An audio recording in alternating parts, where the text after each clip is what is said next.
Alokasi komposisi kuota tambahan haji Indonesia pada 2024 berubah. Nah, kebijakan kuota tambahan haji bisa bermasalah dan melanggar peraturan. Kok bisa? Subscribe Spirit Haji Mabrur agar lebih semangat berkarya menghasilkan konten bermanfaat. Jazakumullah subscriber. Assalamualaikum warahmatullahi wabarakatuh. Sobat Spirit Haji Mabrur, info haji. Indonesia mendapat kepercayaan kuota haji tambahan 20.000 orang pada 2024. Namun, amanah ini ternyata tidak mudah karena ada perubahan kebijakan komposisi kuota haji. Selain itu, keterbatasan Kementerian Agama dalam menyelenggarakan jamaah haji reguler yang bertambah. Menarik pembahasan rapat kerja Komisi 8 DPR menyangkut kuota haji tambahan. Menteri Agama Yakut Khalil Qomas menyampaikan, Kerajaan Arab Saudi telah menetapkan besaran kuota tambahan haji untuk Indonesia 20.000.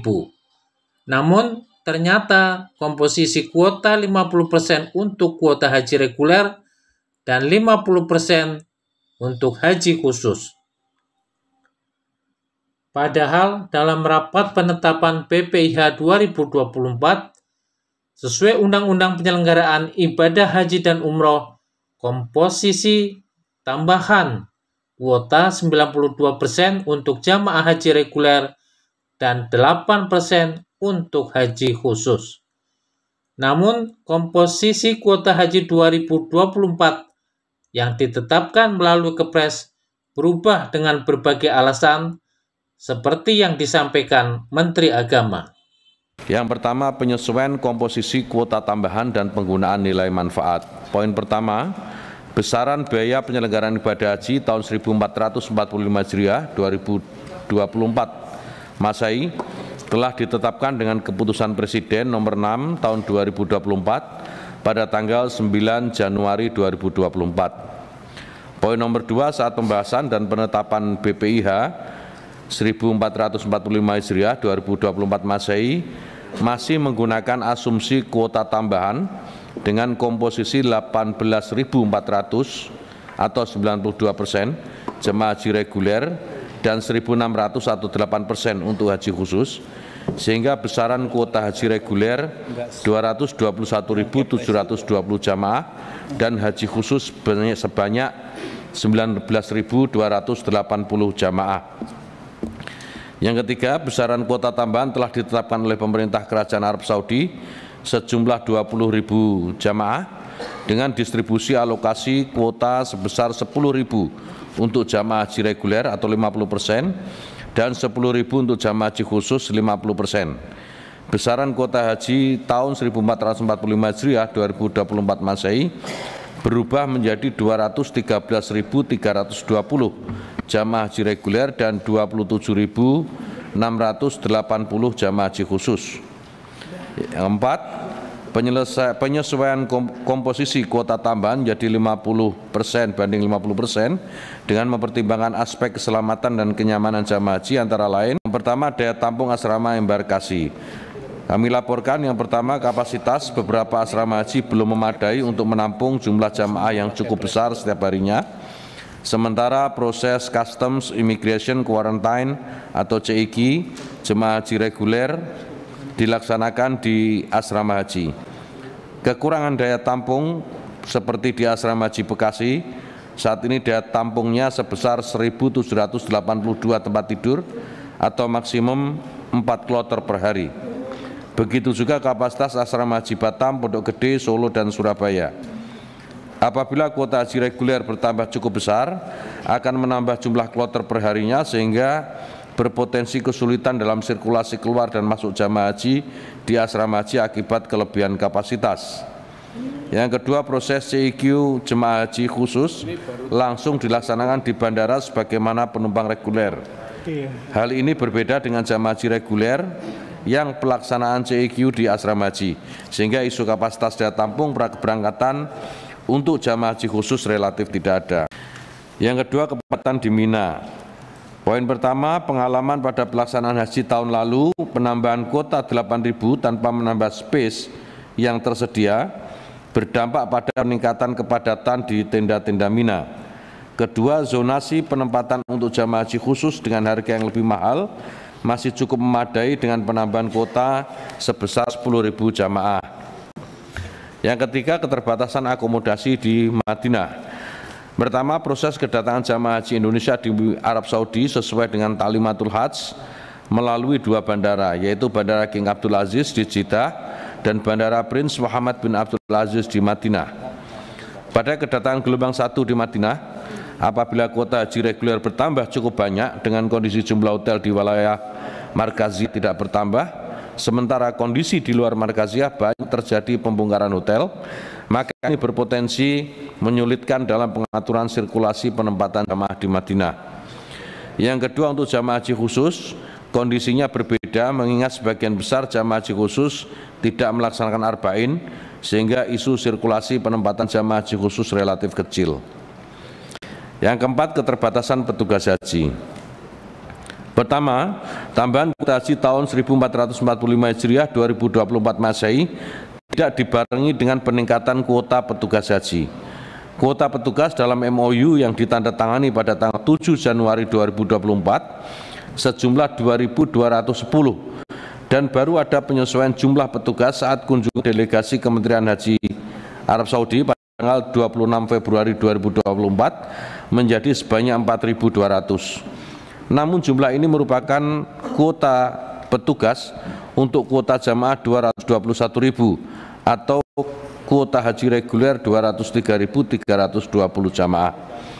Kondisi ini juga berpotensi pada penurunan kualitas layanan para petugas haji mengingat jumlah jamaah yang dilayani meningkat cukup besar dibandingkan dengan tahun sebelumnya dengan adanya penambahan 10.000 jamaah.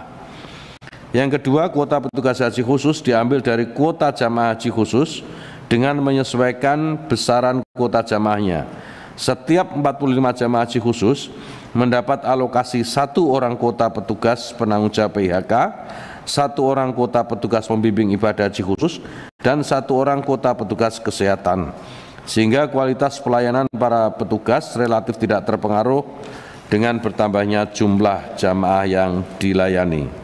Berikutnya yang kelima terkait dengan besaran penggunaan nilai manfaat keuangan haji untuk haji reguler mengalami penyesuaian sebagai dampak distribusi alokasi kuota haji tambahan sebagai berikut.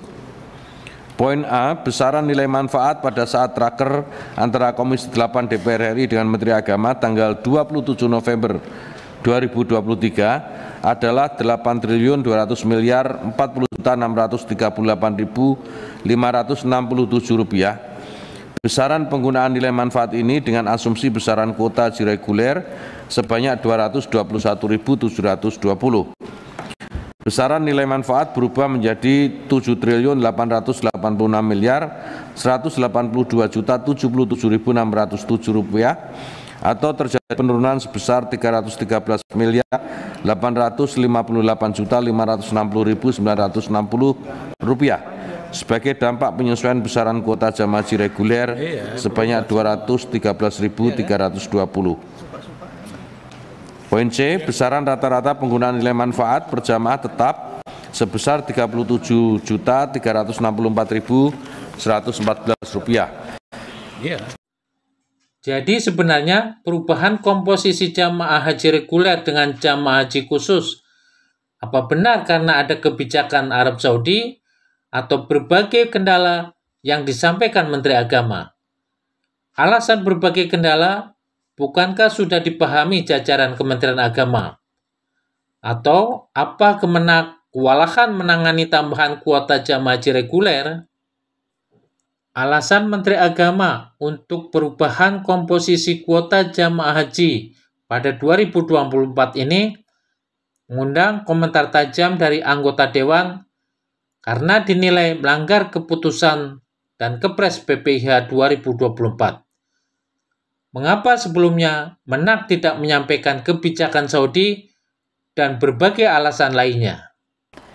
Kalau kita berbicara penyelenggaraan ibadah haji, maka kita berkaca kepada apa yang sudah diputuskan oleh Panja Haji. Kalau kita berbicara kepada Panja Haji, maka Komisi 8 maupun Kementerian Agama harus berkomitmen terhadap apa yang sudah diputuskan, yaitu terhadap rekomendasi kita semua. Rekomendasinya jelas bahwa kita konsisten terhadap apa yang diputuskan, terhadap apa yang tadi disampaikan oleh Gus Menteri tentang nilai manfaat yang mengakomodir terhadap jumlah jamaah. Kalau kami baca ini merubah beberapa angka-angka dan sekaligus menyangkut masalah kegiatan-kegiatan. Jadi ini kalau pandangan kami yang jelas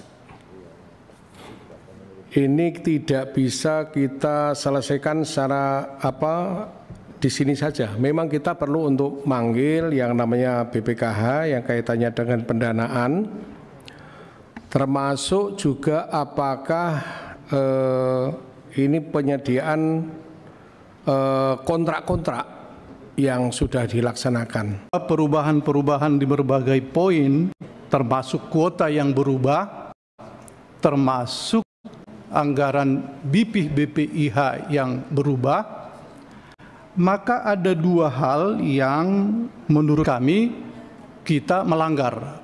Satu, keputusan Raker penetapan panja di tanggal 27 November. Yang kedua, Kepres.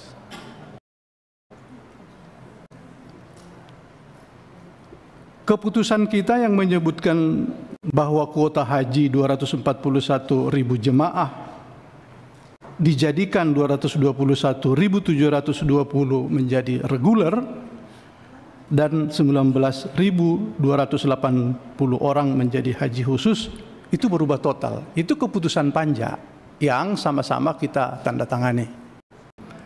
Maka karena itu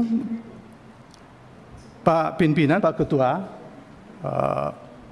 kita harus bicarakan dulu di Komisi 8. Karena ini sudah melanggar dua, keputusan Panja dan keputusan Kepres tentang jumlah kuota, kemudian pemakaian nilai manfaat. Karena ini sama sekali, ya kalau Pak Wahid tadi menyebutkan, kita akan bahas lagi, menurut saya Panja lagi. Atau kita tanya dulu, Kepres nomor 6 Presiden itu seperti yang dimaksudkan oleh Pak, atau seperti yang keputusan Panja. Saya masih bertanya, umpamanya apakah poin 3 penyesuaian komposisi kuota tambahan ini pemerintah Saudi menyebutkan, ini kan besaran kuotanya dibagi menjadi 10.000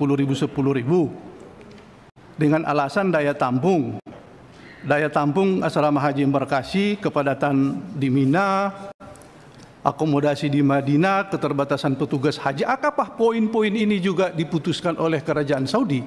Dari kita membaca poin ini, umpamanya besaran kuota, terus penyelesaian komposisi kuota dengan alasan 1, 2, 3.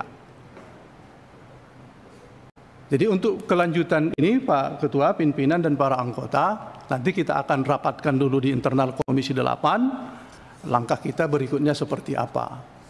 Kita sebetulnya jika ada perubahan kebijakan dari pemerintah Arab Saudi, memang sudah seharusnya Kementerian Agama itu mengapil kepada Komisi 8 untuk melakukan perubahan terhadap komposisi anggaran ini. Karena apa yang kalau kita lihat misalnya ya, kan Raker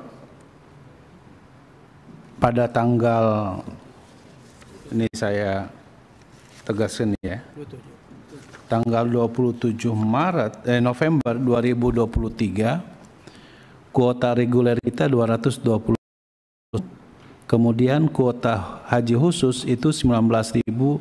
280. Sekarang berubah menjadi tadi sebagaimana dipaparkan oleh Gus Menteri menjadi 213.320 itu reguler, sementara haji khususnya itu naik menjadi 27.610.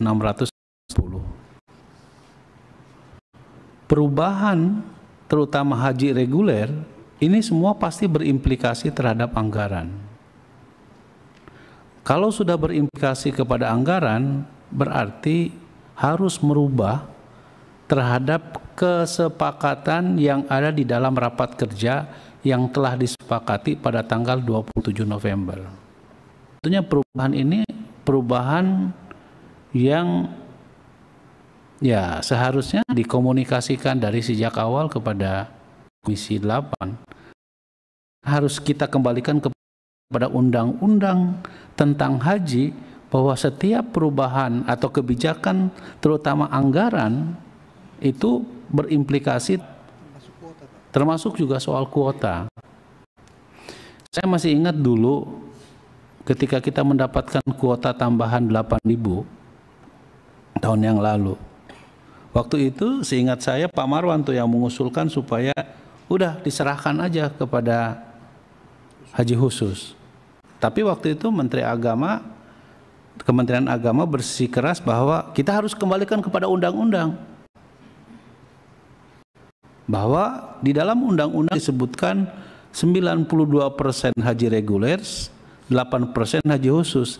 Nah, sekarang kita menetapkan bahwa tambahan sebanyak 20.000, 10.000 dibuat untuk haji khusus dan 10.000 dibuat untuk haji reguler. Ini juga harus punya dasar. Dasarnya ini apa? Dasarnya undang-undang atau dasarnya apa? Kan harus kita ini harus memiliki rujukan di dalam membuat kebijakan. Kenapa kita membuat angka haji tambahan itu 10.000 diserahkan kepada haji khusus dan 10.000 diserahkan kepada haji reguler? Kan harus ada payung hukumnya. Kalau misalnya payung hukumnya karena kebijakan dari pemerintah Arab Saudi, tentu kita harus juga dapat surat resminya dari pemerintah Arab Saudi, karena kita sendiri sebagai bangsa memiliki undang-undang yang mengatur ini semua. Jadi karena itu Gus Menteri, saya tentu bukan tidak mendukung ya, tapi ini juga dalam rangka kita sama-sama berangkat dari satu rujukan yang sama, yaitu undang-undang. Ketika tadi Gus Menteri menyampaikan bahwa haji khusus itu dilakukan tambahan itu dengan komposisi 50%, tentu pertanyaannya rujukannya apa? Terhadap pandangan anggota Komisi 8 DPR, Menteri Agama berkilah perubahan komposisi kuota jamaah haji pada 2024 karena adanya konsekuensi keputusan BPIH sebelum adanya taklimatul hajj. Sementara anggota Dewan memandang kebijakan Kemenak bisa melanggar peraturan. Ketika BPIH ditetapkan sebagai sebuah keputusan sebelum ada MOU dan taklimatul hajj, itu pasti ada resiko terjadi perubahan-perubahan. Nah, resiko perubahan-perubahan ini saya kira memang saya setuju untuk kemudian didiskusikan kembali dari Komisi 8 atas perubahan yang dilakukan oleh pemerintah Saudi melalui IAS. Akan tetapi segala proses yang berjalan tentu kami tidak bisa berhenti.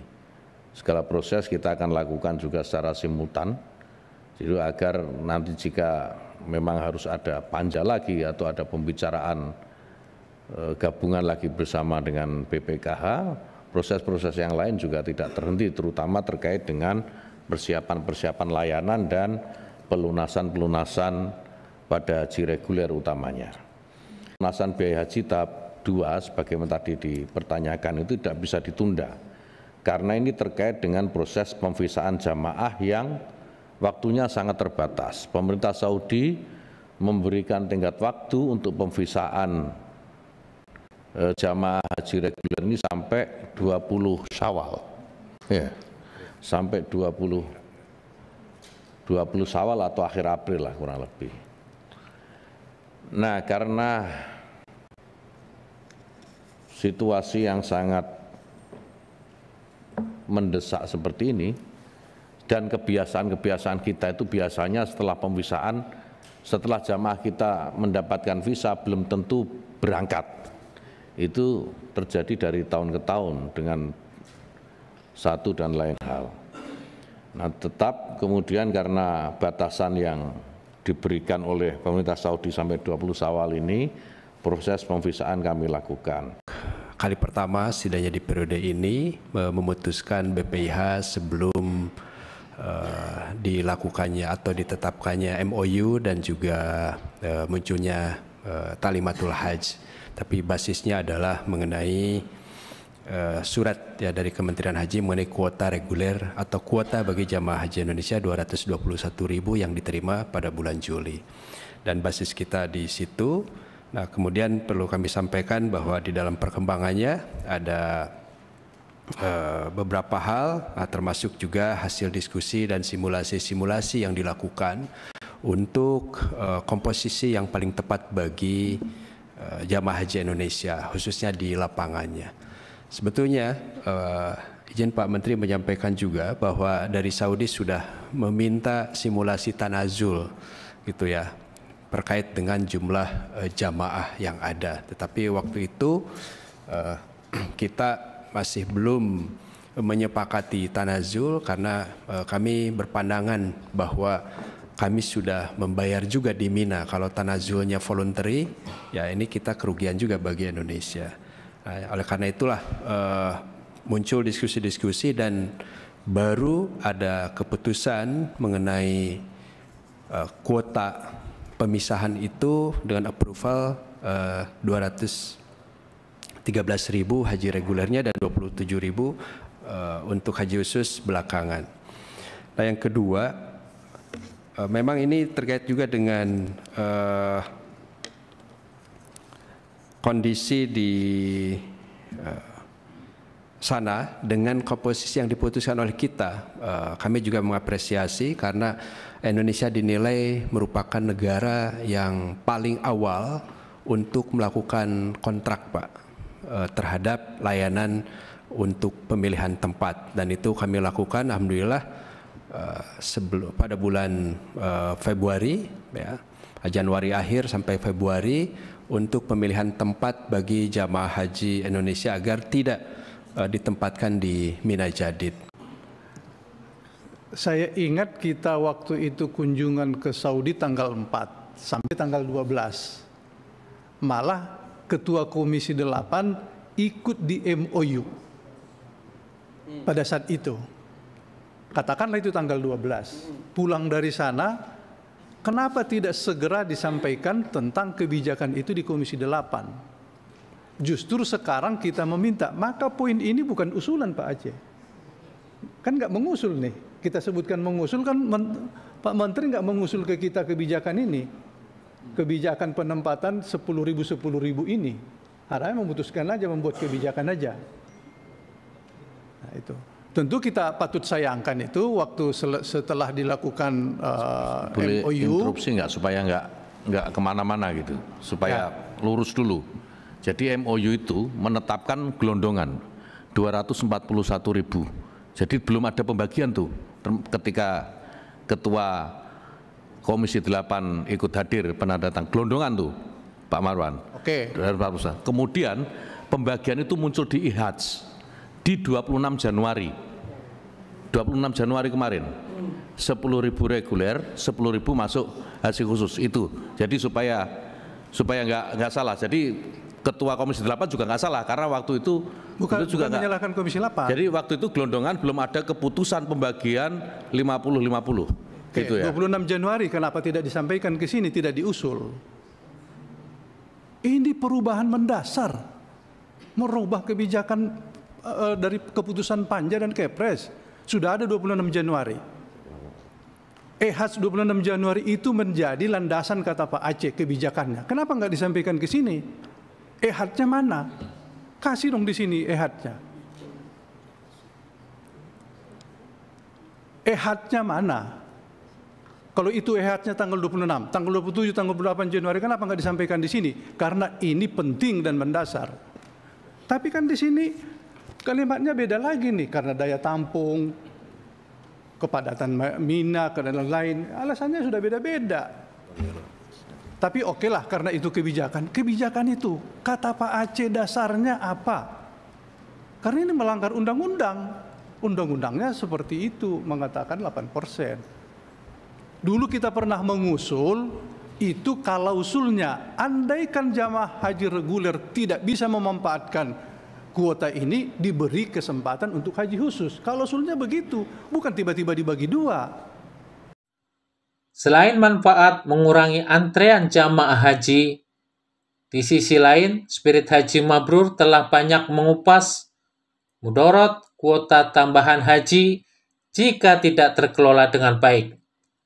Pada 2023 ditemukan masalah kasus jamaah yang baru mendaftar pada tahun itu dan berangkat pada tahun itu juga, termasuk oknum keluarga pejabat Kemenak di daerah yang mendapat kuota tambahan dan nilai manfaat biaya haji. DPR bersama Kementerian Agama mungkin akan membahas lagi masalah dan solusi kuota haji tambahan di tengah terus berjalannya persiapan haji tahun 2024. Tantangan lainnya, apa dalam waktu tersisa kuota untuk jamaah haji Indonesia bisa terserap optimal?